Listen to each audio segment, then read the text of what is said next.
They say that the apple doesn't fall far from the tree, and that is certainly the case with Andie Biancone, daughter of trainer Patrick Biancone.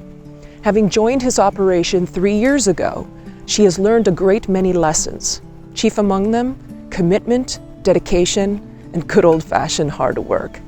But despite some of the challenges that she has faced during the course of that time, she acknowledges that the thing that punctuates it all is the love of the horse.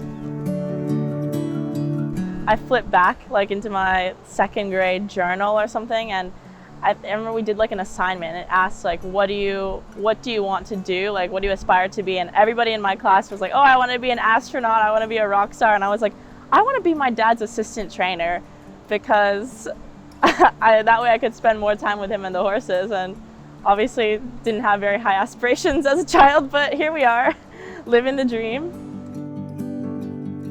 I spent a lot of summers working for my dad, starting when I was maybe 11, 12, I'd hot walk in the summers. And I also worked as a working student at a jumper barn. So when we were at Del Mar, I would come and go to the track with him, walk horses, and then he'd drop me off at the showgrounds. And by the time I was 10 years old, I was paying for my own riding lessons just by working. It taught me a good work ethic, so I really appreciative of that.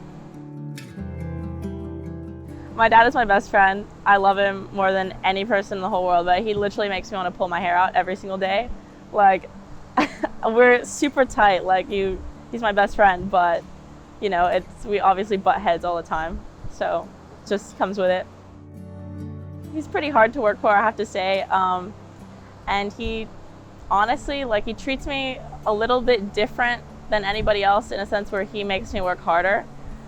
He doesn't care that I'm a girl, he doesn't care that I'm his daughter. He treats me just the same as the boys.